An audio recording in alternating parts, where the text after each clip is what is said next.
Hello दोस्तों, स्वागत है आपका अपने YouTube चैनल आर्या कोचिंग में। जैसा कि आप जानते हैं यहाँ पर एक सीरीज चल रही है और जिस सीरीज में हम लोग चैप्टर वाइज इंपॉर्टेंट क्वेश्चंस के डेरिवेशन और डिफिनेशन स्टडी कर रहे हैं। ठीक है, जो आपके बोर्ड एग्जाम 2023 के लिए मोस्ट इंपॉर्टेंट क्वेश्चंस हैं वही हम आपके लिए लेके आते हैं। आज हम चैप्टर नंबर 9 लेकर के आए हैं। ऑलरेडी मैंने चैप्टर नंबर 9 का एक वीडियो मैंने आपको दिया है जिसे हमने पार्ट 1 में डाला है। आज इसका पार्ट 2 है। वैसे तो हमने सारे चैप्टर्स को एक ही वीडियो में कवर किया था, केवल 1 घंटे की क्लास में आपका पूरा चैप्टर मैंने कंप्लीट करवाने का प्रयास किया है, हर चैप्टर को।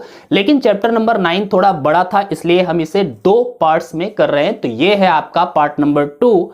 अगर आपने पार्ट नंबर 1 नहीं देखा है, डिस्क्रिप्शन में जाइए, वहां पर आपको लिंक मिलेगा रिवीजन प्लेलिस्ट का। जैसे ही आप उस पर क्लिक करेंगे आपके सामने चैप्टर नंबर 1, 2, 3, 4 सारे के सारे चैप्टर्स के वीडियोस आपके सामने आ जाएंगे रिवीजन वाले। आप जिस चैप्टर का रिवीजन करना चाहते हैं आसानी से कर सकते हैं। ठीक है, चलो आज की क्लास में हम लोग देखने वाले हैं चैप्टर नंबर 9। चैप्टर नंबर 9 के जो शेष इंपॉर्टेंट जो हमारे डेरिवेशन थे या फिर जो टॉपिक है मैंने यहां पर लिखे हुए हैं, हम केवल इन्हीं के बारे में आज डिस्कस करने वाले हैं। जो कि है सबसे पहला मानव नेत्र, इसके बाद में संयुक्त सूक्ष्मदर्शी, उसके बाद में खगोलीय दूरदर्शी और परावर्ती दूरदर्शी। इन सबको हम एक एक करके समझाने वाले हैं। आपको एक बात याद रखिएगा, अगर आपको ये क्लास पसंद आती है तो लाइक किए बिना मत जाइएगा और साथ ही साथ में अपने दोस्तों के साथ शेयर करना ना भूलिएगा। चलो शुरुआत करते हैं आज के पहले टॉपिक से। और पहला टॉपिक अपना है भाई मानव नेत्र, ह्यूमन आई। ठीक है, मानव नेत्र क्या होता है आप जानते ही होंगे, लेकिन फिर भी अगर आपने पढ़ रखा है तो आपको बहुत अच्छी समझ में आने वाला है। नहीं पढ़ रखा है भैया फिर भी देखिए, आपको समझ में तो आएगा ही, क्योंकि पढ़ा कौन रहा है? अरे कोई भी पढ़ा रहा हो यार। ठीक है, ध्यान से देखो, मानव नेत्र क्या होता है। मानव नेत्र आप लोग जानते हैं, इसकी डेफिनेशन बताने की जरूरत नहीं है। इसमें क्या क्या होता है, कैसे इसकी रचना करनी है, कैसे चित्र बनाना है आपको बोर्ड एग्जाम में, मैं वो केवल बताने वाला हूं ऑन द स्पॉट। केवल वही बातें करने वाला हूं जो आपके लिए जरूरी है, फालतू की बात कोई नहीं। चलो शुरू करते हैं।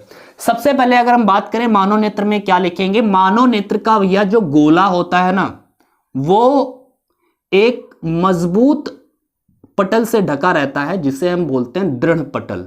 और इसके अगर हम कलर की बात करें तो भाई इसका कलर होता है श्वेत। इसे क्या बोलते हैं? दृढ़ पटल कहते हैं। या दृढ़ देखो कैसे लिखते हैं,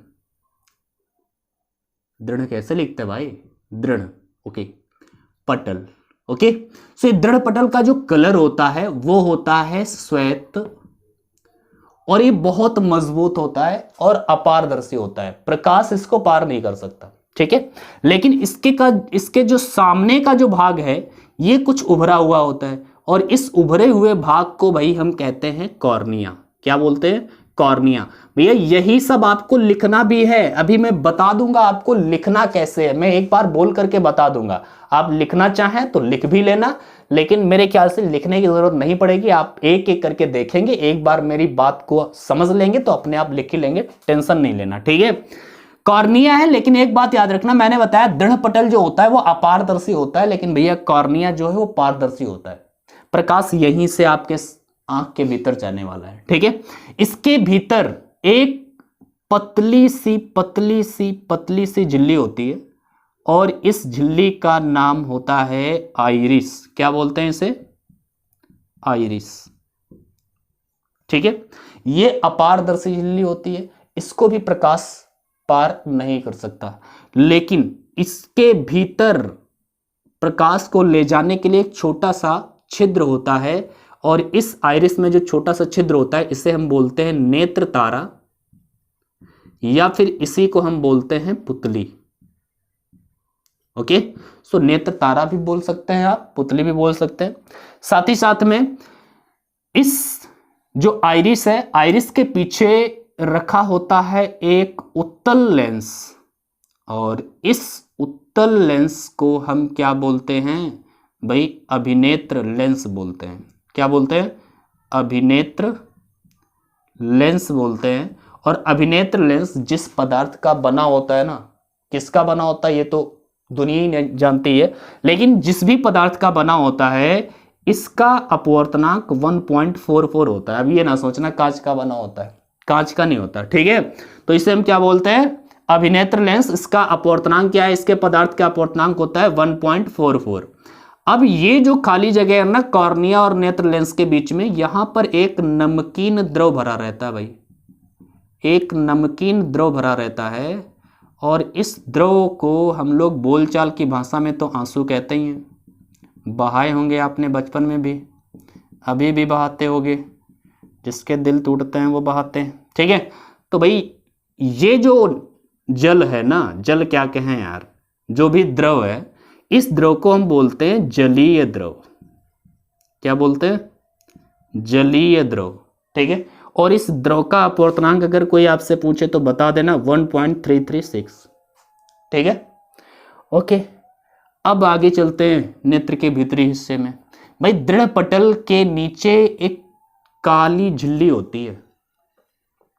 दृढ़ पटल के नीचे क्या होती है? एक काली झिल्ली होती है।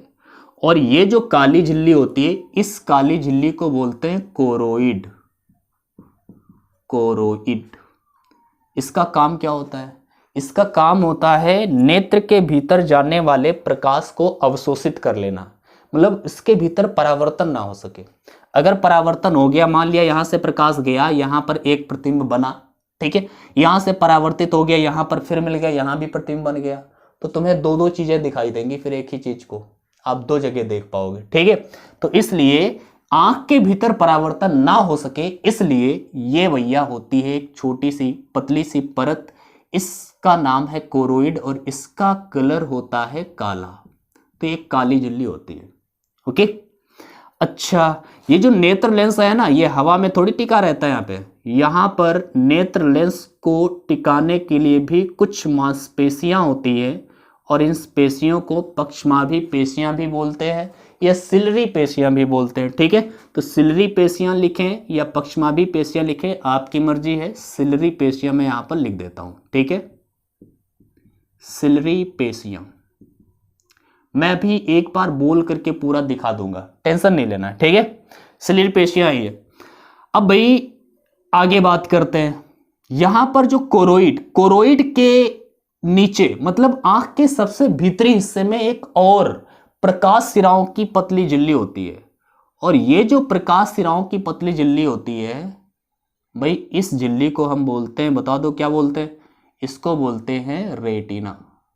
क्या बोलते हैं? रेटिना। और ये आंख के भीतर पर्दे का काम करती है। सारे प्रतिबिंब आंख के भीतर इसी पर आकर के बनते हैं, ठीक है। तो ये क्या है? हमारी रेटिना है, ये प्रकाश सिराओं की झिल्ली है, और यही हमारे कलर वगैरह का मतलब आभास कराती है, ठीक है। अच्छा, और जानते हैं कुछ। ये जो खाली जगह है ना, इस खाली जगह में एक द्रव भरा रहता है, और ये आंसू नहीं होता है। यहां भी एक द्रव भरा रहता है, और इस द्रव को हम लोग नाम देते हैं कचाभ द्रव। इसको क्या बोलते हैं? कचाभ द्रव। मैं दूसरे कलर से लिख देता हूं यार, ठीक है। इसको हम बोलते हैं कचाभ द्रव। कहीं कहीं पर आप कचाभ द्रव को कांच द्रव लिखा भी देखेंगे, कांच द्रव। तो कहीं कांच द्रव लिखा हो तो ये ना सोचना यार कांच द्रव तो पढ़ा ही नहीं है, कचाभ द्रव या कांच द्रव, ठीक है, एक ही बात है। और इस पदार्थ का ये जो द्रव है, इसका भी अपवर्तनांक 1.336 ही होता है, बस इसके बराबर होता है, ठीक है, ओके। तो मेरे ख्याल से इतनी बात तो आपको क्लियर है।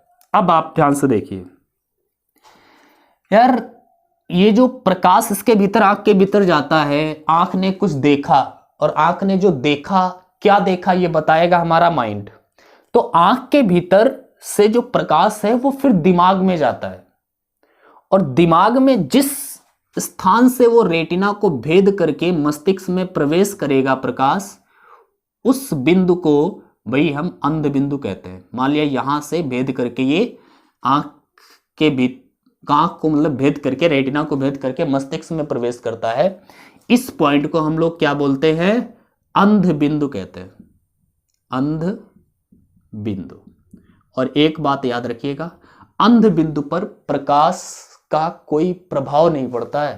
कहने का मतलब है यहां पर प्रतिबिंब तो बन ही नहीं सकता, और यहां पर प्रकाश का कोई प्रभाव नहीं पड़ने वाला है। एक्चुअली ये आपको याद रखना है, ठीक है। अब यहां पर एक बात और है, यहां पर एक और बिंदु रेटिना पर होता है, और रेटिना पर जो दूसरा बिंदु होता है, इस बिंदु को हम कहते हैं पीत बिंदु। क्या बोलते हैं? पीत बिंदु। ये क्या है यार? ये वो बिंदु है जहां पर बनने वाला प्रतिबिंब हमारी आंख को स्पष्ट दिखाई दे रहा होता है। कहने का मतलब है, अगर मैं ये मार्कर देख रहा हूं तो भाई ये मार्कर हमारे आंख पर प्रतिबिंब तो बना ही रहा होगा, साथ ही साथ में जब हम इस मार्कर को देख रहे हैं तो इसके आसपास भी कुछ चीजें हैं जो हमको दिखाई दे रही हैं, लेकिन वो चीजें स्पष्ट नहीं दिखाई दे रही है क्योंकि हमने फोकस कर रखा है अपनी इस मार्कर पर। तो मार्कर हमें स्पष्ट दिखाई दे रहा है, अन्य चीजें हमें स्पष्ट नहीं दिखाई दे रही है। समझ पा रहे ना? तो ये जो मार्कर जो हमें स्पष्ट दिखाई दे रहा है, इसका प्रतिबिंब पीत बिंदु पर बन रहा होगा, और अन्य चीजों का जो प्रतिबिंब है वो पीत बिंदु के इधर उधर अगल बगल बन रहा होगा। समझ पा रहे हैं ना? तो पीत बिंदु पर बना हुआ जो प्रतिबिंब होता है भाई, वो हमें स्पष्ट दिखाई दे रहा होता है। बात क्लियर है? तो अगर किसी चीज को स्पष्ट देख पा रहे हैं आप, इसका मतलब है उसका प्रतिबिंब आपके रेटिना के पीत बिंदु पर बन रहा होगा। सिंपल बात है, फंडा है, ठीक है भाई। मानव नेत्र में बस इतनी ही कहानी है। अब मैं एक बार आपको बोल के दिखाता हूं आपको लिखना कैसे है। ध्यान से देखिए, क्या बोलेंगे? मानव नेत्र का गोला एक मजबूत पटल से, श्वेत पटल से ढका रहता है जिसे दृढ़ पटल कहते हैं। इतना लिख दिया। एक एक करके मैंने जितने पॉइंट्स आपको लिखवाए हैं सबको एक एक करके बता देना है, ठीक है। क्या बोलेंगे? मानव नेत्र का गोला एक श्वेत मजबूत पटल से ढका रहता है जिसे दृढ़ पटल कहते हैं। इसके सामने का भाग कुछ उभरा हुआ लेकिन पारदर्शी होता है जिसे कॉर्निया कहते हैं। कॉर्निया के पीछे एक पतली अपारदर्शी झिल्ली होती है जिसे आइरिस कहते हैं। आइरिस के मध्य में एक छोटा सा छिद्र होता है जिसे नेत्र तारा या पुतली कहते हैं, ठीक है। धीरे धीरे ऐसी पूरी बातें बतानी है। फिर नेत्र तारा के पीछे एक उत्तल लेंस रखा होता है जिसे अभिनेत्र लेंस कहते हैं, और इसके पदार्थ का अपवर्तनांक 1.44 होता है, ठीक है। अब क्या बताएंगे? अभिनेत्र लेंस कुछ मांसपेशियों के सहारे टिका रहता है जिन्हें हम सिलरी मांसपेशियां कहते हैं, और अभिनेत्र लेंस और कॉर्निया के बीच में एक नमकीन द्रव भरा रहता है जिसे जलीय द्रव कहते हैं, जिसका अपवर्तनांक 1.336 होता है, ठीक है। अब आते हैं अंदर साइड में। फिर बोलेंगे दृढ़ पटल के नीचे एक काली झिल्ली होती है जिसे कोरोइड कहते हैं, और यह आंख के भीतर परावर्तन को रोकती है। बात क्लियर है? इसके काम भी आप बता सकते हैं, ठीक है। आंख के भीतर क्या रोकती है? परावर्तन को रोकती है। इसके बाद में कोरोइड के नीचे या फिर आंख के सबसे भीतरी हिस्से में एक प्रकाश सिराओं की पतली झिल्ली होती है जिसे रेटिना कहते हैं, जिस पर वस्तुओं के प्रतिबिंब बनते हैं। अतः नेत्र के भीतर यह एक पर्दे का काम करती है, ठीक है। रेटिना के मध्य बिंदु को पीत बिंदु कहते हैं जहां पर बना हुआ प्रतिबिंब हमें स्पष्ट दिखाई देता है। जिस बिंदु से प्रकाश किरणें मस्तिष्क को रेटिना को भेद कर मस्तिष्क में प्रवेश करती हैं उस बिंदु को अंध बिंदु कहते हैं। यहां पर प्रकाश का कोई प्रभाव नहीं होता है तथा नेत्र के भीतर खाली स्थान में एक अन्य द्रव भरा रहता है जिसे कचाभ द्रव कहते हैं या फिर कांच द्रव कहते हैं, जिसका अपवर्तनांक भी 1.336 होता है, ठीक है। तो मेरे ख्याल से अगर आप ये सारी बातें लिख देंगे मानव नेत्र के लिए पर्याप्त है, और इतने में कम से कम आपका एक पेज तो भर ही जाएगा, और आधा से एक पेज तो आपका ये चित्र ही खत्म कर देगा। समझ पा रहे हैं ना? तो मेरे ख्याल से आप मानव नेत्र को समझ तो गए होंगे। ये आप बना भी लेना, एक बार अपने आप बना करके ट्राई करके देख लेना भाई, क्योंकि एक बार में बनाना इतना आसान नहीं होता है। मैंने यहां पर आपको बना करके दिखा दिया है, हलवा नहीं है, मेरी प्रैक्टिस है कई बार की, ठीक है। तो आप एक बार बना लेना, और स्क्रीनशॉट लेना है तो भाई ले लो। मैं बढ़ता हूं आगे अपने दूसरे टॉपिक की ओर, ठीक है। चलो बढ़ते हैं अपने अगले टॉपिक की ओर, और अगला टॉपिक है हमारा संयुक्त सूक्ष्मदर्शी। भाई सूक्ष्मदर्शी क्या है आपको पता ही है, मैं पूरा डिटेल में नहीं पढ़ाने वाला। सूक्ष्मदर्शी क्या होती है, क्यों इस्तेमाल होती है, सरल सूक्ष्मदर्शी क्या है, ये फालतू की बातें करेंगे नहीं, क्योंकि आपको पता होना चाहिए। हम केवल इंपॉर्टेंट टॉपिक्स ही पढ़ रहे हैं, और अगर कुछ सीख करके जाओगे यहाँ से तो भैया लाइक करके जरूर जाना, ठीक है। शेयर भी कर देना, सब्सक्राइब भी कर लेना, ठीक है। चलो आते दूसरे टॉपिक पर। दूसरा टॉपिक है संयुक्त सूक्ष्मदर्शी। ओके, संयुक्त सूक्ष्मदर्शी, संयुक्त सूक्ष्मदर्शी। ओके, एक बात ध्यान से देखो जरा, हम बात कर रहे हैं संयुक्त सूक्ष्मदर्शी की। इसमें पूछा क्या जाता है, आपसे पूछा जाएगा संयुक्त सूक्ष्मदर्शी की आवर्धन क्षमता के लिए सूत्र प्राप्त कीजिए। और दो कंडीशंस होती हैं, एक बार अंतिम प्रतिबिंब कभी बोलेगा अनंत पर बन रहा हो तब के लिए सूत्र ज्ञात कीजिए, या फिर अंतिम प्रतिबिंब स्पष्ट दृष्टि की न्यूनतम दूरी पर बन रहा हो तो प्रतिबिंब आवर्धन ज्ञात कीजिए। ठीक है, तो इन दोनों कंडीशंस में हम लोग फार्मूला देखने वाले हैं, चित्र भी देखने वाले हैं, इनका किरण आरेख भी हम लोग बनाने वाले हैं, जो अक्सर पूछा जाता है। भैया इंपॉर्टेंट है, इंपॉर्टेंट नहीं मोस्ट इंपॉर्टेंट है भाई। ठीक है, करके देखते हैं। संयुक्त सूक्ष्मदर्शी में भैया दो लेंसों का उपयोग किया जाता है, दोनों उत्तल लेंस होते हैं। एक छोटी फोकस दूरी और छोटे द्वारक वाला होता है, एक बड़ी फोकस दूरी और बड़े द्वारक वाला होता है। ठीक है, जो छोटी फोकस दूरी और छोटे द्वारक वाला मतलब जो छोटा लेंस होता है उसे हम अभिनेत्र लेंस कहते हैं। सॉरी, उसे हम क्या बोलते हैं, अभिदृश्यक लेंस कहते हैं। ठीक है, ध्यान से देखिए, मैं रे डायग्राम यहां पे बना रहा हूं, ध्यान से देखिए आप। ये भाई हमने एक लेंस ले लिया, उत्तल लेंस है, और यहां पर एक बड़ी फोकस दूरी और बड़े द्वारक वाला उत्तल लेंस ले लिया। ठीक है, दोनों की अक्ष समान होनी चाहिए। मैं बता रहा हूं आपको बोर्ड एग्जाम में कैसे बनाना है। ठीक है, इस तरह से दोनों की अक्ष समान होनी चाहिए। आपको इस तरह से ड्रा कर लेने हैं। ठीक है, एक छोटा लेंस है, एक बड़ा लेंस है। अभिदृश्यक लेंस क्या है और नेत्रिका लेंस क्या है? अभिदृश्यक लेंस वो लेंस है जिसे हम वस्तु की ओर रखते हैं। नेत्रिका लेंस हम उसे बोलेंगे जो हमारी आंख की ओर होता है। ठीक है, अब ध्यान से देखिए भाई, अभिदृश्यक लेंस और नेत्रिका लेंस। अभिदृश्यक लेंस के प्रकाशीय केंद्र को हमने ओ से दिखा दिया। यार इसे हम ऑब्जेक्टिव लेंस इंग्लिश में बोलते हैं और इसे बोलते हैं आई पीस, तो इसे हम ई से दिखा देते हैं, कोई दिक्कत नहीं है।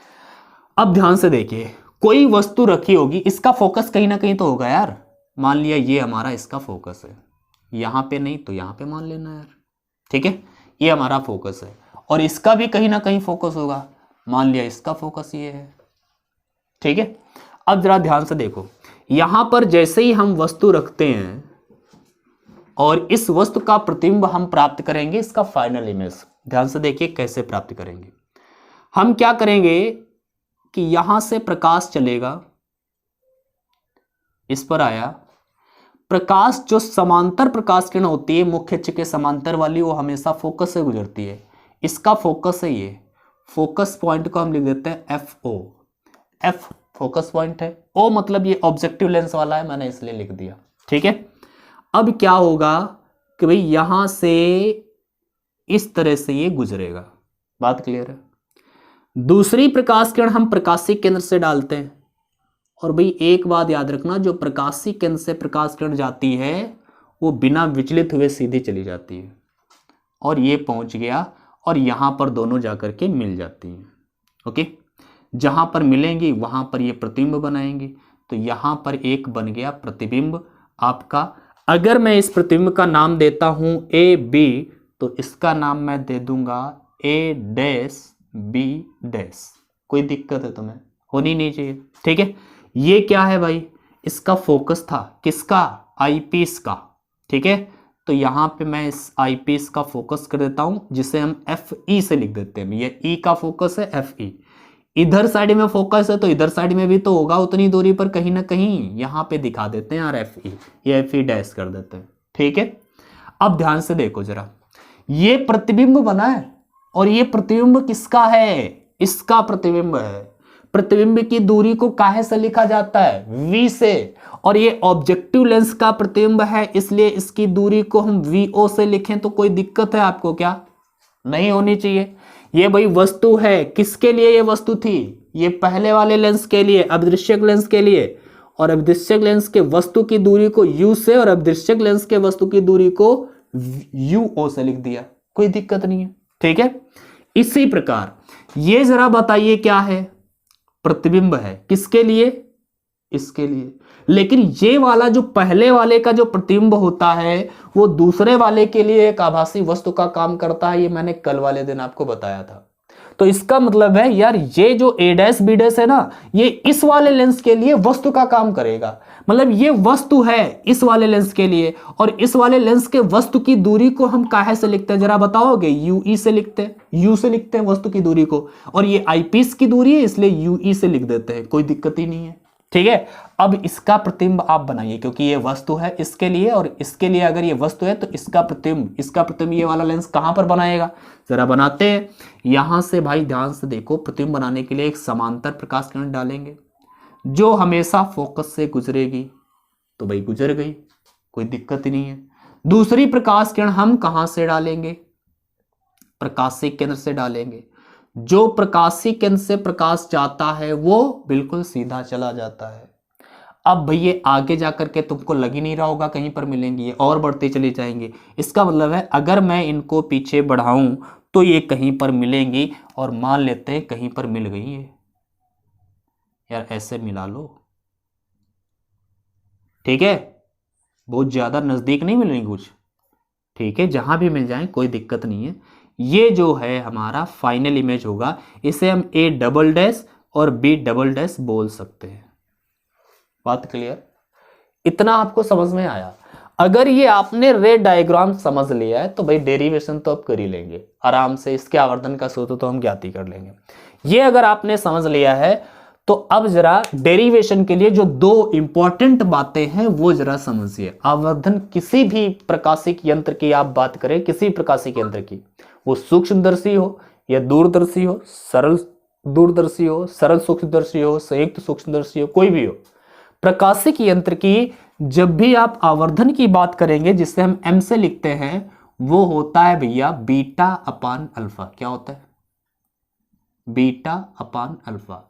अब यार कह दो बीटा क्या है, अल्फा क्या है? भैया अल्फा जो होता है वो वस्तु द्वारा आंख पर बना कोण, और जो बीटा होता है वो प्रतिबिंब, प्रकाशिक यंत्र के फाइनल इमेज, मतलब जो लास्ट वाली इमेज होती है उसके द्वारा बना कोण। ठीक है, मतलब अल्फा है वस्तु द्वारा बना कोण, बीटा है प्रतिबिंब का बना कोण। लेकिन एक बात याद रखना, वस्तु द्वारा बना हुआ कौन सा कोण? जब वस्तु स्पष्ट दृष्टि की न्यूनतम दूरी पर रखी हो तब आंख पर जो कोण बनाती है। अगर मैं आपसे बात करूं कि भाई हमारी आंख है यहां पे, जरा ध्यान से समझो, इसको समझाने में थोड़ा समय लगेगा और समझ लेना भाई, फिर खगोलीय दूरदर्शी को फिर जल्दी कर लेंगे हम लोग, ठीक है, डोंट वरी, थोड़ा धैर्य रखिए, इंपॉर्टेंट चीज है इसलिए मैं समझा रहा हूं, ध्यान से समझिए। मैंने क्या बोला, मेरी आंख है ये और वस्तु है यहां पर ये, ठीक है, अगर ये वस्तु रखी है तो हमारी आंख पर ये कोण कुछ इतना बनाएगी भैया, मान लिया ये थीटा है। अगर यार यही वस्तु को हम पीछे थोड़ा रख दे, वस्तु वही है, इसको पीछे रख दिया, अब ये वस्तु हमारी आंख पर जो कोण बनाएगी वो कोण घट गया, कम हो गया कि नहीं? तो मतलब ऐसा नहीं कि कहीं भी रख दो किसी वस्तु को वो हमारी आंख पर जितना कोण बनाएगी वो हम कोण अल्फा ले लेंगे ना। हम अल्फा कोण क्या है? वस्तु द्वारा आंख पर बना कोण तो है, लेकिन वो वस्तु रखी कहां होनी चाहिए? स्पष्ट दृष्टि की न्यूनतम दूरी पर रखी होनी चाहिए। मतलब ये वस्तु कहीं भी नहीं रखना है, हमें रखना है डी दूरी पर, स्पष्ट दृष्टि की न्यूनतम दूरी पर। जब हम किसी वस्तु को रखते हैं तो हमारी आंख पर जो कोण बनता है उस कोण को हम लोग क्या बोलते हैं? अल्फा बोलते हैं भाई, ठीक है। तो अल्फा क्या है? वस्तु द्वारा आंख पर बना कोण, लेकिन जब वस्तु स्पष्ट दृष्टि की न्यूनतम दूरी पर रखी हो तब। बात क्लियर इतनी होनी चाहिए, ठीक है। और याद रखना ये अल्फा कोण इसमें कहीं पर हमें नहीं ढूंढना है, ये अल्फा कोण हम अलग से वस्तु को रख करके देखेंगे। और ध्यान से देखो, मान लिया कि ये भाई दूरी है हमारी स्पष्ट दृष्टि की न्यूनतम दूरी पर वस्तु रखी है, ठीक है, और ये आंख पर कुछ भी कोण बनाएगी। ये क्या है? ये है हमारी वस्तु। वस्तु को हम क्या कह सकते हैं? वस्तु की ऊंचाई को HO कह लें, कोई दिक्कत नहीं है, हाइट ऑफ ऑब्जेक्ट HO कह लिया मैंने। नाम आपको देना है तो AB कह लो, आपकी मर्जी है यार, ठीक है। तो मैंने चलो इसको क्या दे दिया, मैंने HO कह दिया, हाइट ऑफ ऑब्जेक्ट है ये, ठीक है। और ये क्या है? D दूरी पर रखी है। अगर मैं यहां से एक फार्मूले की बात करूं ठीक है। अगर मैं यहां से अल्फा निकालना चाहता हूं, इसके कोण को हम लोग क्या बोलते हैं, अल्फा, ठीक है। तो अल्फा अगर मैं निकालूं तो यहां पर हम अल्फा निकालने क्या करते हैं, टेन अल्फा लिखते हैं भाई। टेन अल्फा बराबर में क्या होगा, लंब बटे आधार, लंब है भैया HO और आधार है हमारा D। तो टेन अल्फा बराबर क्या हो गया, HO अपान D, HO अपान D। अच्छा एक बात और भैया, हमने बताया था कि अगर अल्फा या फिर कोई भी एंगल बहुत छोटा होता है तो ऐसी कंडीशन में हम क्या करते हैं, टेन अल्फा है तो केवल उसको अल्फा लिख देते हैं, साइन अल्फा है तो केवल उसको अल्फा लिख देते हैं। कब, जब ये एंगल हमारे बहुत छोटे होते हैं। तो मतलब है यहाँ पर यार रे ऑप्टिक्स हो या वेव ऑप्टिक्स हो, हमारा हमेशा हमारे जो एंगल होते हैं बहुत छोटे ही होते हैं। इसका मतलब है मैं टेन अल्फा को केवल अल्फा लिख सकता हूँ। सो अल्फा बराबर में HO अपान D हम लिखेंगे, ठीक है। इसका इस्तेमाल हम करने वाले हैं, मैं यहाँ पे मिटा रहा हूं क्योंकि जगह हमारे पास कम है और मुझे डेरिवेशन लंबा करना है, तो इसलिए ध्यान से समझना। मैंने अल्फा का वैल्यू आपको बताया, अल्फा बराबर में क्या होगा, HO अपान D, और ये इस्तेमाल हम कल आगे करेंगे। ओके चलो मैं ये मिटा देता हूं, आप याद रखना अल्फा बराबर में HO अपान D हम लोग यहां से ले लेंगे। ये अल्फा क्या है, किसी वस्तु द्वारा आंख पर बना कोण, ठीक है। यहां पे मैं लिख देता हूं यार, अल्फा बराबर में क्या है, HO अपान D। ओके अब जरा आइए बीटा क्या है, वस्तु प्रतिबिंब द्वारा बना कोण। यार मार्कर दूसरा वाला कहां गया मेरा, भाई जेब में है, ठीक है। प्रतिबिंब द्वारा बना कोण, हमारा जो प्रतिबिंब है A double dash B double dash, और इधर हमारी आंख होगी, इधर से हम देख रहे हैं, ठीक है। तो अब ध्यान से देखिए, ये प्रतिबिंब है और प्रतिबिंब द्वारा बना हुआ कोण ये हमारा होगा, जिसे हम बीटा कहेंगे। अब ये बीटा का वैल्यू निकालना है, आपको क्या करना है, आपको तो निकालना है आवर्धन। आवर्धन का सूत्र क्या है, आवर्धन भैया, आवर्धन M बराबर में होता है बीटा अपान अल्फा। ये समीकरण 1 है, लेकिन बीटा निकालने के लिए हम ट्रायंगल लेंगे। यहां पर A dash B dash E, ये E है, A डैश है, B डैश है, इस ट्रायंगल में हम बीटा निकाल लेंगे। कैसे निकालेंगे, ध्यान से देखो भाई, ठीक है। किस ट्रायंगल की बात करें, triangle A dash B dash और A dash B dash E, ठीक है। E में क्या करेंगे, यहां पर आप टेन बीटा निकाल लो भैया। टेन बीटा दिख रहा है ना आपको, टेन बीटा बराबर में क्या होगा, लंब बटे आधार। लंब है A डैश B डैश, भैया लंब क्या है, A dash B dash. A dash B dash को हम बोलेंगे लंब, ठीक है, लंब।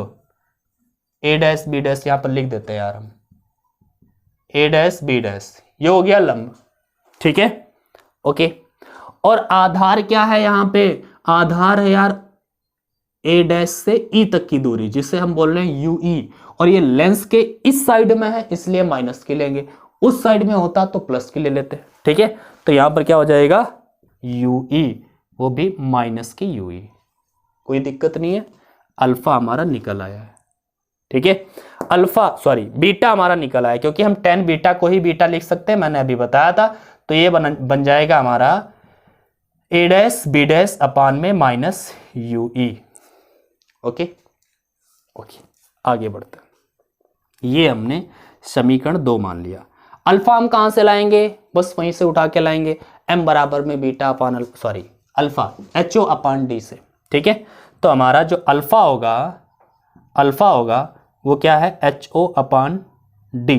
यार HO को मैं क्या लिख सकता हूँ, कुछ और लिख सकता हूँ, AB, चलो यार ठीक है, HO अपान D लिख देता हूँ, कोई दिक्कत नहीं है, ऐसे रखो। A डैश B डैश हमारा ये प्रतिबिंब था, तो इसलिए आप इसको HI लिख सकते थे, आपकी मर्जी है। मैंने यहाँ पर चलो यही लिख दिया है, आप लिखना चाहो तो यहाँ पर ये ऑब्जेक्ट था, ऑब्जेक्ट की ऊंचाई, और ये इमेज की ऊंचाई हो जाएगी, तो इसलिए हम हाइट ऑफ ऑब्जेक्ट, इसे हाइट ऑफ इमेज लिख सकते थे A डैश B डैश को, ठीक है।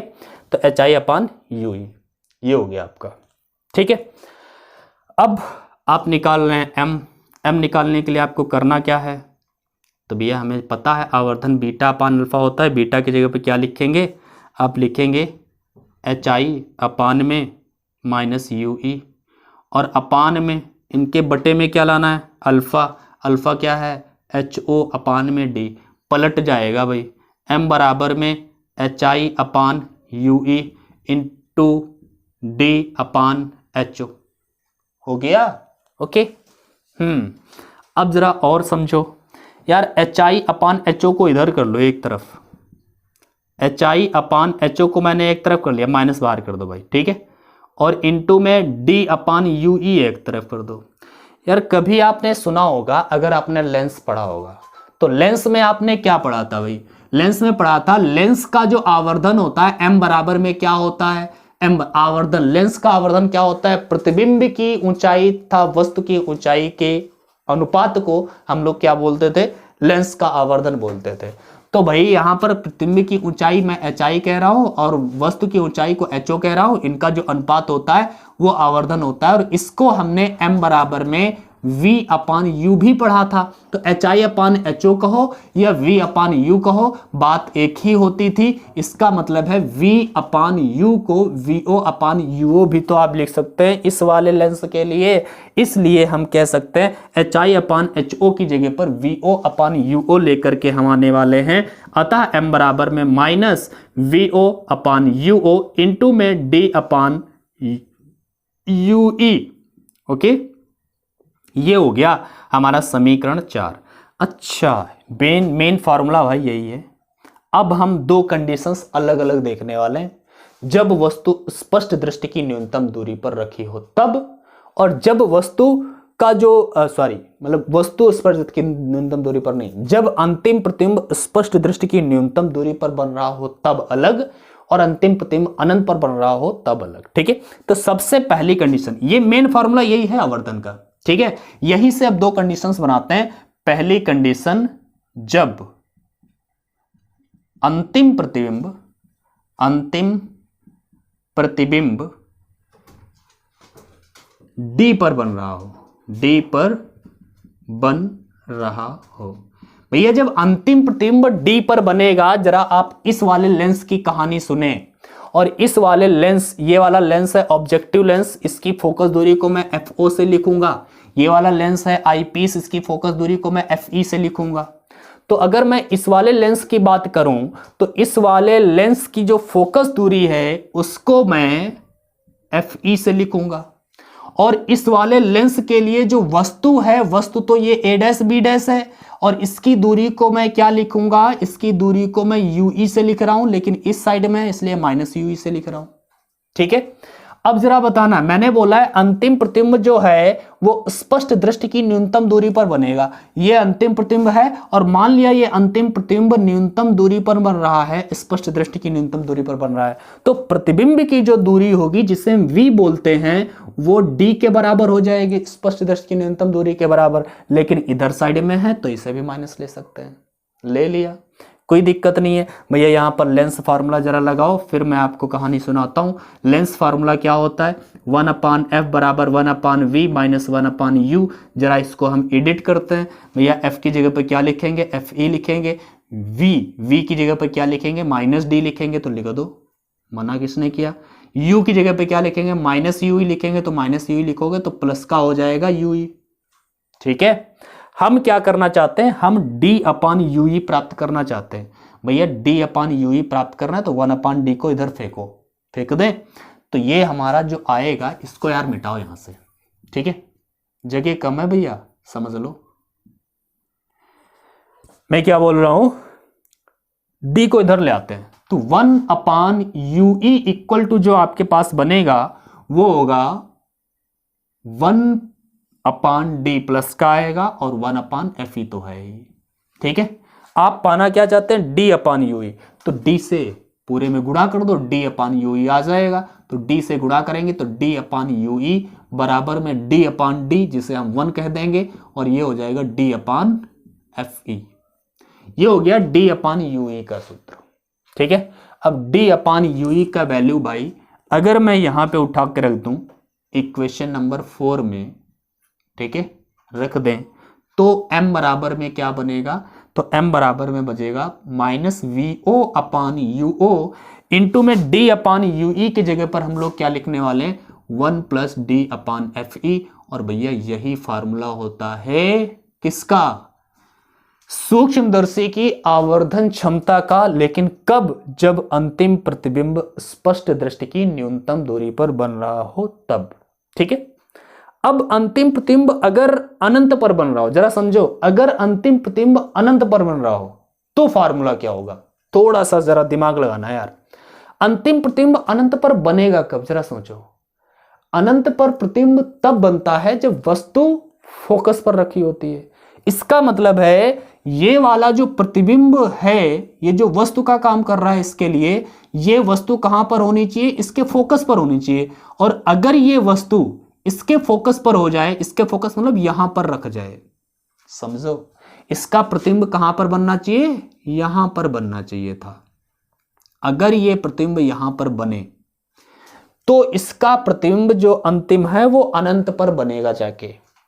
इसका मतलब ये हुआ, अगर यहां पर प्रतिबिंब बन जाएगा, फोकस पर अगर प्रतिबिंब बन जाएगा ये वाला, तो इसके जो वस्तु की दूरी अभी ui है, वो वस्तु की दूरी यहां तक हो जाती, तो जिसे हम Fe कह लेते हैं। भैया Fe क्या है? इसका फोकस पॉइंट है, और फोकस पॉइंट तक की दूरी को Fe तो आप कहोगे, ठीक है ना, फोकस दूरी तो कहोगे। तो अगर फोकस पर प्रतिबिंब बन रहा है तो यहां से यहां तक की दूरी को आप क्या बोलोगे? उसकी फोकस दूरी कहोगे। इसका मतलब है ये वस्तु अगर इसके फोकस पर रखी होती तो प्रतिबिंब अनंत पर बनता, और अगर ये वस्तु यहां पर फोकस पर रखी होगी तो इसके वस्तु की दूरी फोकस दूरी के बराबर होगी। इसलिए हम कह सकते हैं कि वस्तु की दूरी और फोकस दूरी दोनों बराबर होंगी। यहां पे लिखते हैं दूसरी कंडीशन में, यहां पे लिख देता हूं। बी कंडीशन क्या है? जब अंतिम प्रतिबिंब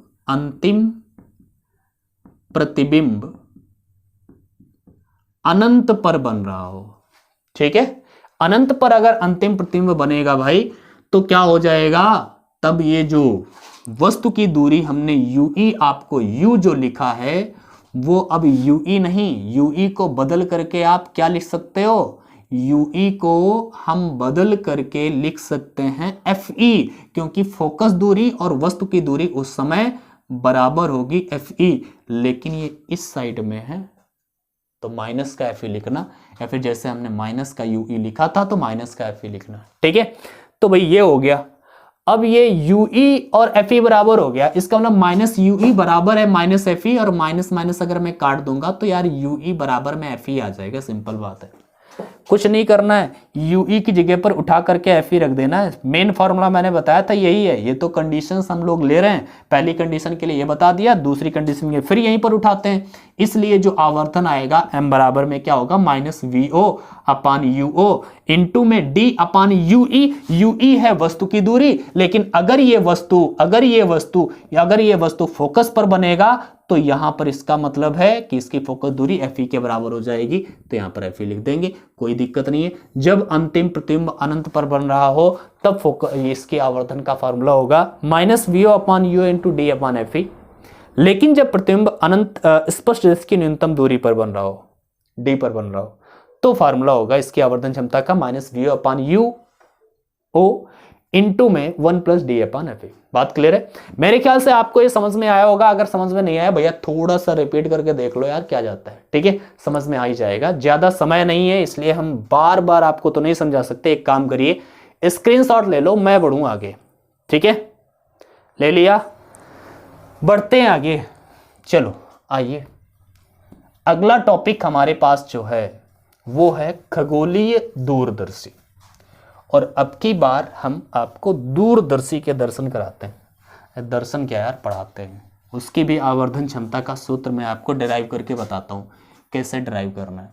इंपॉर्टेंट है, इतना याद रखना, मैं जो भी टॉपिक्स में आपके लिए यहाँ पर लेके आया हूँ वो फालतू का नहीं होगा। हर एक टॉपिक आपके लिए मोस्ट इंपॉर्टेंट है। ठीक है, तो हर एक टॉपिक को आप अच्छे से समझें और अपने आप एक बार जरूर करके देख लें, क्योंकि अपने आप जब तक नहीं करोगे भाई तो कुछ नहीं होने वाला।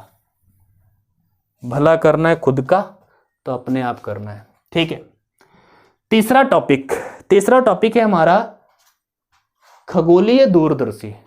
खगोलीय दूरदर्शी बोलते हैं यार, परावर्तक दूरदर्शी भी इसी को बोलते हैं, कुछ भी बोलो। ठीक है, तो खगोलीय दूरदर्शी क्या है इसको जरा देखते हैं। खगोलीय परावर्तक दूरदर्शी नहीं, अपवर्तक दूरदर्शी में धोखा हो रहा है। परावर्तक दूरदर्शी दूसरी है, परावर्तित दूरदर्शी, ठीक है। अपवर्तित दूरदर्शी भी इसी को बोलते हैं, खगोलीय दूरदर्शी।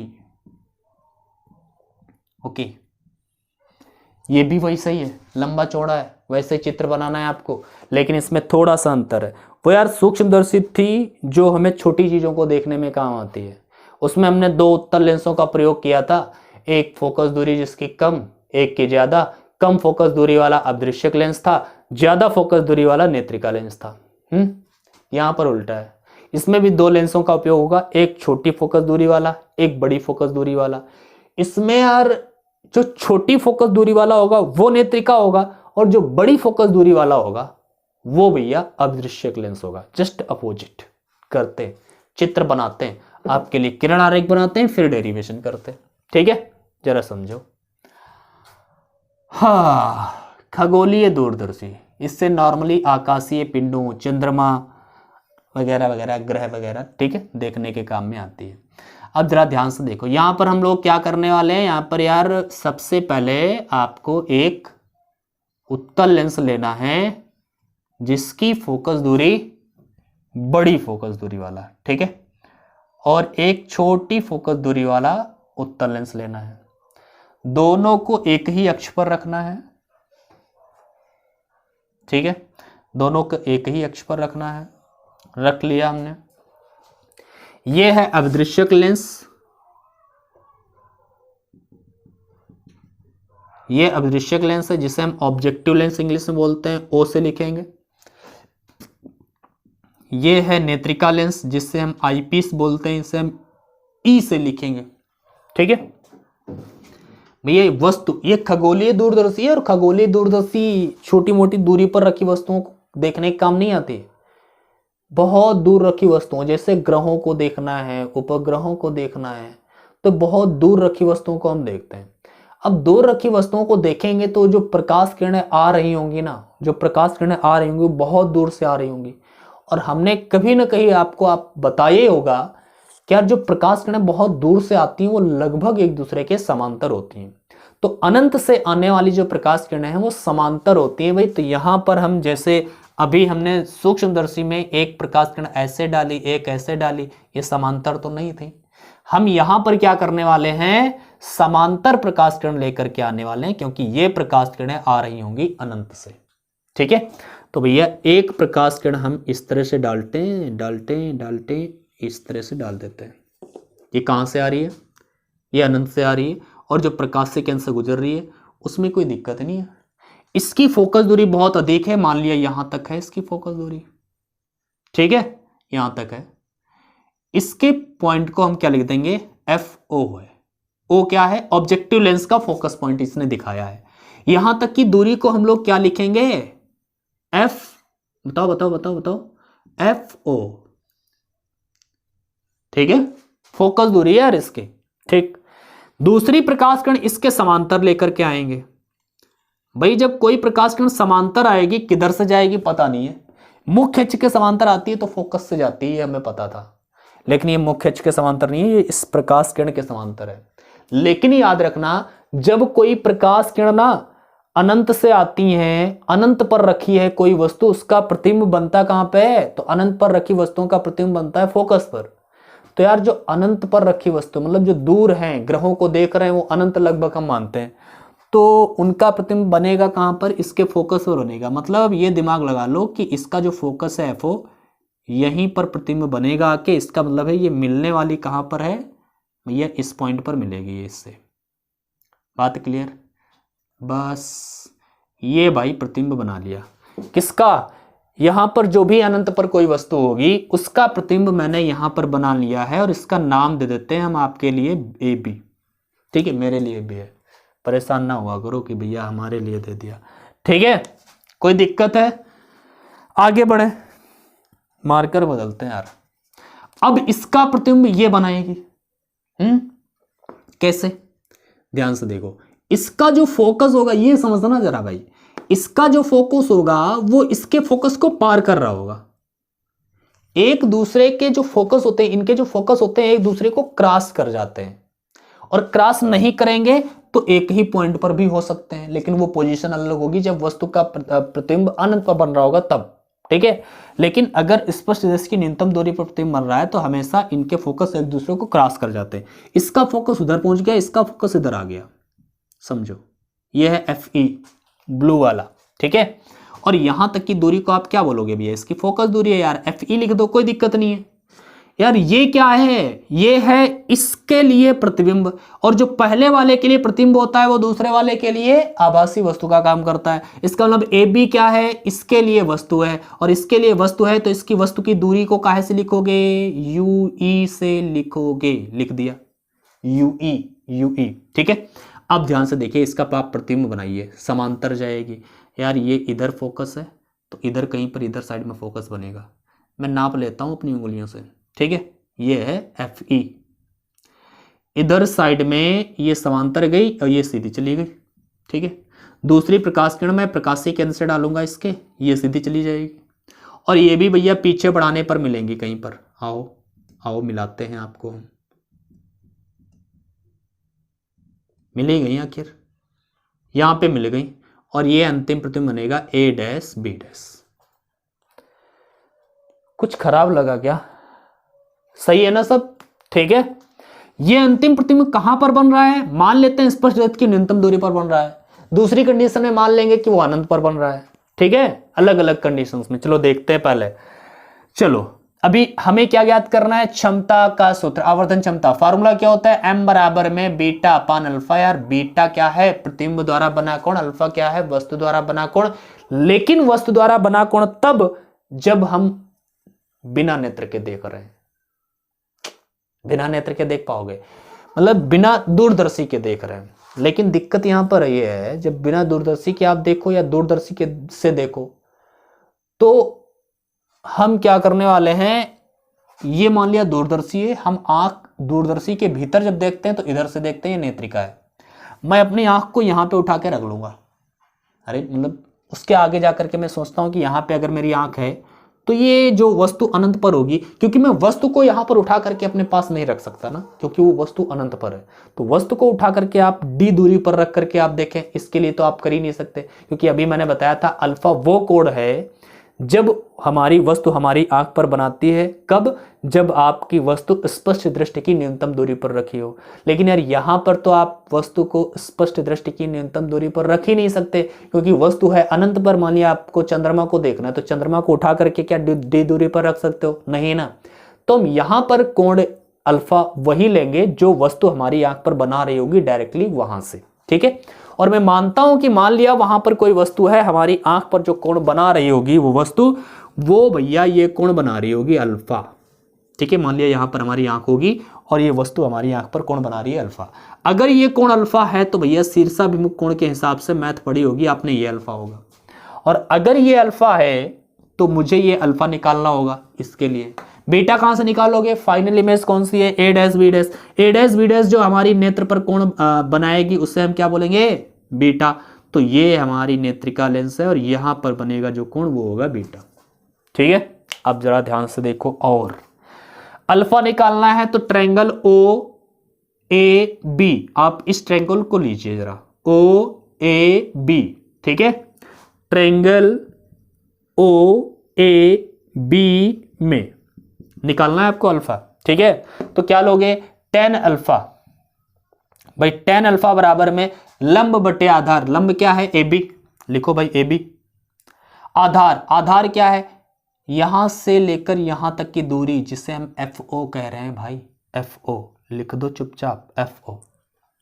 कोई दिक्कत है यार, OA लिख लो, आपकी मर्जी है, मैंने FO लिख दिया डायरेक्ट, क्या दिक्कत है तुमको, हो ही नहीं चाहिए, ठीक है। तो ये हो गया FO, ठीक है। इसको हम क्या लिख सकते हैं, मैंने बताया था tan अल्फा को केवल अल्फा लिख सकते हैं, तो ये अल्फा का वैल्यू आ गया यार एक्चुअली, बराबर में अल्फा, ये समीकरण 1 है, ये अल्फा का वैल्यू निकाल लिया। बीटा का वैल्यू चाहिए तो भैया ट्रायंगल आपको लेना है EAB, आप एंगल ये भी ले सकते हो EA dash B dash E, लेकिन इससे अगर आप एंगल लोगे तो यहां से यहां तक की दूरी नहीं आपको पता है, तो आपको बीटा चाहिए ना, चक्कर में इसके काहे पड़े हो भैया, ये वाला छोटा सा ले लो, ट्रायंगल EAB, ठीक है। ट्रायंगल EAB में, ठीक है। यहां पर क्या हो जाएगा, नीचे दिख रहा है क्या आपको? पता नहीं यार कैसे बताओगे, मान लेता हूं कि आपको दिख रहा है, अगर नहीं दिख रहा होगा तो मेरी बात सुन लेना, ठीक है? चलो यार इधर लिख लेते हैं, काहे परेशान करें आपको। ट्रायंगल कौन सा लिया मैंने? EAB, EAB में, ठीक है, tan beta, okay, tan beta बराबर में क्या हो जाएगा भैया? लंब बटे आधार। लंब क्या भाई? AB। आधार जरा बताओ बताओ बताओ बताओ बताओ बताओ बताओ बताओ, आधार क्या है? सॉरी, आधार है UE, और यार UE लेंस के इधर साइड में है, इसलिए मैंने माइनस UE लिख लिया। कोई खराब बात की मैंने? नहीं, ठीक है ना, माइनस UE। तो ये हो गया यार अल्फा, और ये हो गया हमारा बीटा, समीकरण 2।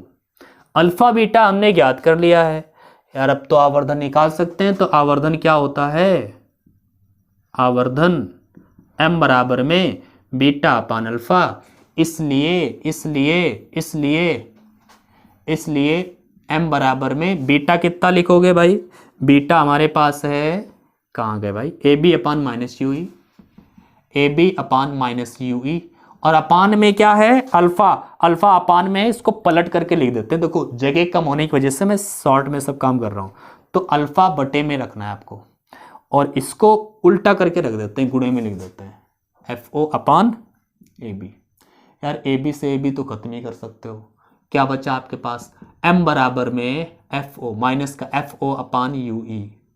ये आपका मेन फॉर्मूला है, किसका? आवर्धन क्षमता का मेन फार्मूला है। अब इसमें दो कंडीशंस लगाओगे यहीं पर से।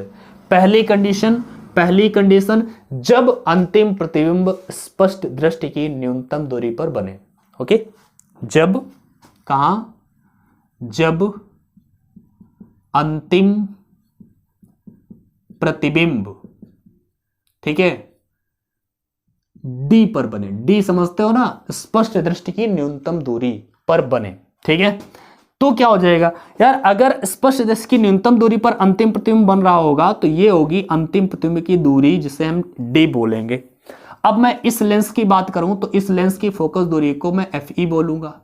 इसके वस्तु की दूरी, इसकी वस्तु की दूरी AB है, और इसके वस्तु की दूरी को UE से लिखोगे तो U को आप माइनस का UE से लिखोगे, भैया इधर साइड में है। और ये है प्रतिबिंब इसका, तो प्रतिबिंब की दूरी मैंने बताई स्पष्ट दृष्टि की न्यूनतम दूरी है, तो प्रतिबिंब की दूरी V बराबर में माइनस D लिखोगे, D लिखोगे, ठीक है। फॉर्मूला लगा लो भाई, क्या लगाओगे फॉर्मूला आप? हाँ, 1/f बराबर में 1/v माइनस का 1/u। जरा एडिट करिए, f की जगह पर fe लिखो, v की जगह पर v की जगह पर v की जगह पर माइनस d लिखो, ठीक है, और u की जगह पर माइनस माइनस ue लिखो, तो माइनस माइनस प्लस हो जाएगा, ठीक है। यहां से आप 1/ue निकालो भैया, 1/d इधर लेके आओ, सो 1/ue बराबर में 1/d plus plus plus plus, चल ऐसे रखो यार, 1/fe प्लस 1/d, ठीक है। इधर कर दिया यार, कुछ नहीं है, 1/ue। आओ, आपको क्या करना है, FO/UE चाहिए, या फिर छोड़ो यार, झंझट छोड़ो, ऐसे ही उठा करके यहां पे रख दो, ठीक है। 1/UE का वैल्यू यहां पे रख दो, इसलिए आवर्धन जो होगा m बराबर में क्या बनेगा, माइनस FO लिखो, इंटू में 1/UE है, 1/UE की जगह पे क्या लिखोगे, 1/fe प्लस 1/d, ओके। एक काम करो आप, यहां पर ना आप 1/fe सॉरी fe से, या फिर 1/fe कॉमन ले लो, या फिर आप कहो कि fe से हम हर वंश में गुणा कर रहे हैं, ठीक है। आप क्या कर सकते हो, जिसे लिखा होता है यार फॉर्मूला, वैसे हम बात कर रहे हैं। FO अपान में FE इंटू में FE, FE से हमने घरवांश में गुणा कर दी भाई, FO ये लिख दिया, FE FE। अब ये FE को मैं अंदर कर देता हूं गुणा, तो इसके बटे में आएगा, FE अपान में FE आएगा, और प्लस इसके भी साथ आएगा, FE अपान में D आएगा, ठीक है, हो गया। सो यार ये तो खत्म हो जाएगा, m बराबर में माइनस FO अपान FE इंटू में 1 प्लस FE अपान D, ठीक है। तो ये आपका फॉर्मूला हो जाता है आवर्धन का, लेकिन कब? जब अंतिम प्रतिबिंब आपका स्पष्ट दृष्टि की न्यूनतम दूरी पर बन रहा हो तब। देखो कहीं पर भाई गड़बड़ ना किया हो यार, अगर गड़बड़ हुआ होगा तो समझ लो, यही होता है ना, यही होता है, ठीक है। दूसरी कंडीशन दूसरी कंडीशन, जब अंतिम प्रतिबिंब आपके कहां बन रहा हो, अनंत पर बन रहा हो। जब अंतिम प्रतिबिंब कहां हो, जब अंतिम प्रतिबिंब अनंत पर हो, ठीक है। और जब अंतिम प्रतिबिंब अनंत पर बन रहा होगा यार, तो सिंपल बात है, आप जरा ध्यान से देखिए, अगर आपका अंतिम प्रतिबिंब अनंत पर बन रहा है तो आप ध्यान से देखेंगे, एफ को तो आप एफ ई ही लिखेंगे, यू को आप क्या लिखोगे, यू को आप चलो यू ही लिख लो, यू ही लिख लो यार, क्या जाता है, लिख लो, आपकी मर्जी है, ठीक है। और v को आप अनंत लिख लो, ठीक है। ओके, करते फॉर्मूला 1/f बराबर में 1/v माइनस 1/u। 1/f की जगह पर हो जाएगा fe, v की जगह पर हो जाएगा इनफाइनाइट, अनंत, अनंत पर बन रहा है ना प्रतिबिंब, और u की जगह पर माइनस यू ही, तो माइनस माइनस प्लस यू ही, मतलब यार ये तो जीरो हो गया, 1/fe और 1/ue बराबर हो गया, मतलब यार दूर से दिख रहा है कि ue और fe बराबर है, ठीक है। कब, जब अंतिम प्रतिबिंब अनंत पर बन रहा होगा। इसका मतलब है अगर मैं आवर्धन कहूं इस समय तो क्या होगा, ue की जगह पर fe रख देना है केवल, तो ये हो जाएगा माइनस FO/FE। ये होता है फॉर्मूला आवर्धन क्षमता का, लेकिन तब जब अंतिम प्रतिबिंब अनंत पर बन रहा हो तब। बात क्लियर है। और एक बात मैं बता देता हूं, इस कंडीशन में अगर आपसे कोई दूरदर्शी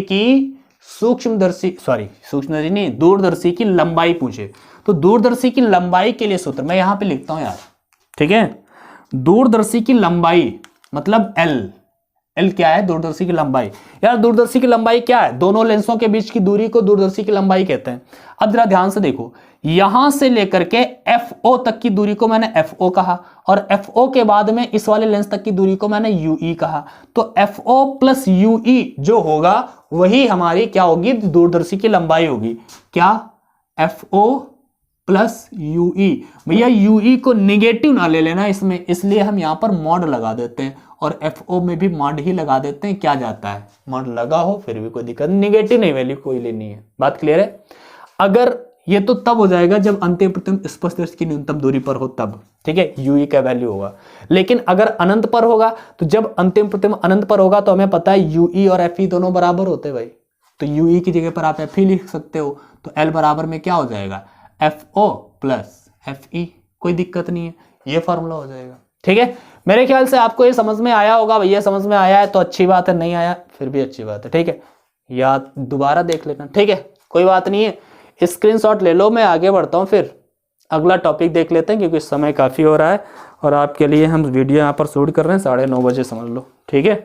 एक काम करते हैं, समय हो गया भाई 1 घंटे का, मैंने देख लिया 1 घंटे की क्लास हो चुकी है, शायद 1-2 मिनट मैंने शुरुआत में बकवास की थी तो वो काट दूंगा मैं, तो फिर भी आपकी 57-58 मिनट की क्लास हो चुकी है, और मेरा एक टॉपिक अभी बचा है, लेकिन इसमें टेंशन नहीं लेना है, परावर्ती दूरदर्शी मैं आपको 5 मिनट में समझा के फेंक दूंगा, ठीक है, टेंशन नहीं लेना।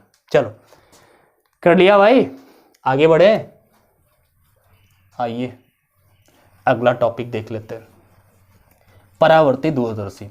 अच्छा, दूरदर्शी हो तो आवर्धन क्षमता के लिए फॉर्मूला यही है, यही दोनों, ये याद रखना, ठीक है। इसके बाद में परावर्ती दूरदर्शी में आवर्धन क्षमता का कोई सूत्र नहीं है, बस आपको दिखा देना है बना करके चित्र, और इसके बारे में आपको क्या लिखना है, कुछ लिखना हो तो लिख देना, ठीक है, जो आपके मन में आए। मैं आपको इसका किरण आरेख बना के दिखा देता हूं परावर्ती दूरदर्शी का, ठीक है भाई। परावर्ती दूरदर्शी चौथा टॉपिक है आज का, परावर्ती दूरदर्शी। ओके, परावर्ती दूरदर्शी, परावर्ती दूरदर्शी क्या है, इसमें भाई हम क्या करने वाले हैं, एक अवतल दर्पण इस्तेमाल करेंगे, एक समतल दर्पण इस्तेमाल करेंगे, एक उत्तल लेंस इस्तेमाल करेंगे, 3 चीजें। करते हैं कैसे, बड़े द्वारक वाला ठीक है, बड़े द्वारक वाला एक लेंस होगा, सॉरी दर्पण होगा, दिख रहा है यहाँ पे, यार टेंशन हो जाती है यार, नीचे साइड में आप लोगों को दिखता नहीं है, चलो मैं यहाँ पे बनाता हूँ छोटा सा। बड़े द्वारक वाला एक दर्पण होता है यहां पे, अवतल दर्पण। कौन सा? अवतल दर्पण। ऐसे बना लेना, एनसीईआरटी में दूसरी तरह से बना हुआ है, मैं आपको ऐसे बताता हूं, ये ज्यादा सरल है मेरे ख्याल से। ठीक है, यहां पे क्या है, इसका ये अक्ष है। अच्छा, वस्तु कहीं पर अनंत पर रखी होगी, अनंत पर वस्तु होगी, और अनंत पर जो वस्तु होती है तो आपको पता है वहां से जो प्रकाश किरणें आती हैं वो समांतर आती हैं। भैया ये वहां से ये समांतर प्रकाश किरणें मान लिया आ रही हैं एक दूसरे के। ठीक है, अब जो प्रकाश किरणें ये समांतर आ रही हैं ये अपवर्तन करेंगी, सॉरी यहां से परावर्तन होगा जैसे दर्पण पर गिरेंगी। इस दर्पण का जो मान लिया फोकस है, मान के चलता हूं मैं यहां पे है, तो इसका जो प्रतिबिंब है, जो अनंत पर वस्तु होती है उसका प्रतिबिंब फोकस पर ही बनता है, तो यहां पर फोकस बनेगा आके कहीं ना कहीं। लेकिन जरा समझना, फोकस बनेगा कब? जहां वहां पर जाकर के मिलेंगी। ये यहां से परावर्तित होती है प्रकाश किरण, ठीक है, और ये इस तरह से बढ़ती है इसकी ओर, और ये वाली इस तरह से बढ़ती है भाई, मिलने के लिए, यहां पे मिलने के लिए। लेकिन एक्चुअल में होता क्या है, ये यहां पर मिल नहीं पाती यार। क्यों? क्योंकि उससे पहले हम यहां पर एक रख देते हैं समतल दर्पण। ये इसके मुख्य अक्ष से 45 अंश का कोण बनाते हुए रखा होता है समतल दर्पण, और मैंने ये प्रकाश किरणें मिल नहीं पाएंगी, उससे पहले ये समतल दर्पण पर जाकर के गिरेंगे। जैसे ही ये समतल दर्पण पर जाकर के गिरती हैं, जरा ध्यान से देखना, जैसे ही ये समतल दर्पण पर जाकर के गिरती हैं वैसे ही यहां से समतल दर्पण क्या करते हैं, इनका परावर्तन कर देते हैं। ये इस तरह से आएंगी और ये इस तरह से आएंगी। ठीक है, और यहां पर जैसे ये आएंगी यहां पर मिलेंगी, और यहां पर ये प्रतिबिंब आपका बनेगा। उस वस्तु का जो अनंत पर थी उसका प्रतिबिंब यहां पर तो बनने से रहा, क्योंकि वहां पर पहुंच ही नहीं पाया, यहां पर आया, और यहां पर दोनों प्रकाश किरणें आकर के मिलती हैं समतल दर्पण से जब वापस आ रही थी, और यहां पर जब प्रकाश किरणें मिलती हैं यहां पर एक प्रतिबिंब इनका बनता है। और ये भाई प्रतिबिंब जो है ना, नाम दे देते हैं इसका अगर मैं नाम दे दूं ए बी, तो इसको मैं ए डैश बी डैश नाम दे देता हूं। ठीक है, ओके। अब ये वाला जो वस्तु है, ये जो वाला जो प्रतिबिंब बना है, ये प्रतिबिंब इधर साइड में एक रखा होता है उत्तल लेंस। क्या रखा होता है भाई? उत्तल लेंस। ये नेत्रिका का काम करता है, यहां पे ये नेत्रिका का काम करता है। ठीक है, बढ़िया बनाते हैं आपके लिए हम। ये नेत्रिका का काम करता है यहां पे, ये यहां पर नेत्रिका है। ठीक है, नेत्रिका। अब इसका भाई प्रतिबिंब बनेगा यार, इसका प्रतिबिंब, इसकी मान लिया फोकस दूरी कहीं पर इधर साइड में होगी, फोकस पॉइंट। ठीक है, ये फोकस पॉइंट, तो यहां से अब प्रकाश किरण आएगी और इसके द्वारा हम क्या करेंगे, प्रतिबिंब बनाएंगे। समांतर आ रही है प्रकाश किरण, तो ये फोकस से गुजरेगी ऐसे, और दूसरी प्रकाश किरण हम इसके फोकस से गुजारेंगे ऐसे।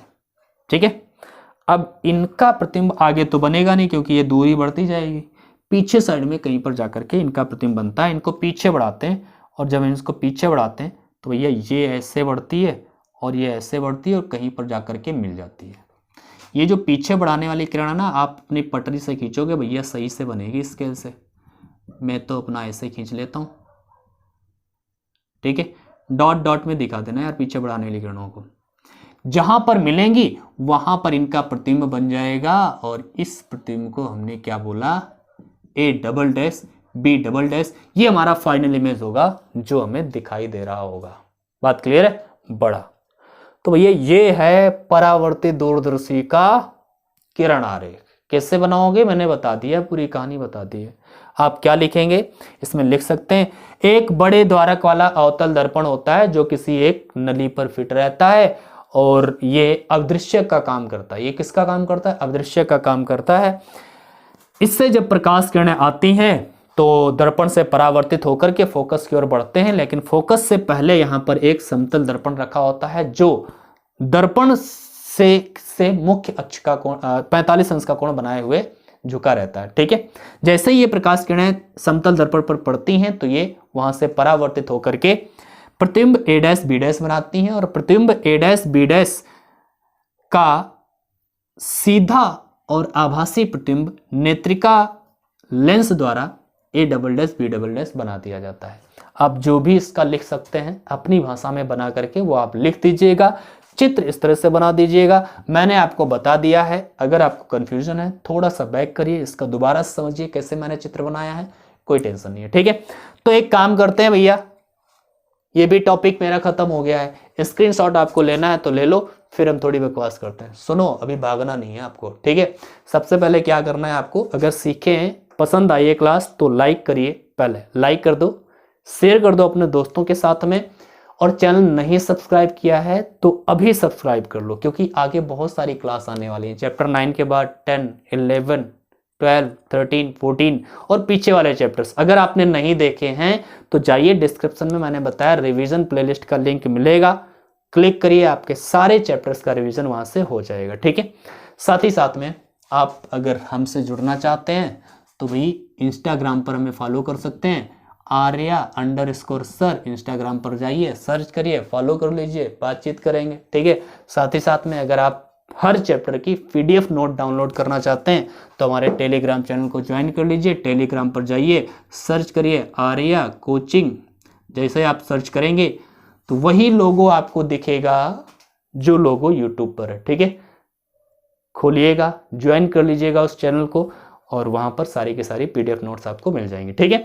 चलो आज की क्लास में बस इतना ही रखते हैं, फिर अगली क्लास में चैप्टर नंबर 10 के इंपॉर्टेंट टॉपिक्स के साथ में मिलेंगे। तब तक के लिए बाय बाय, अपनी पढ़ाई करते रहिए।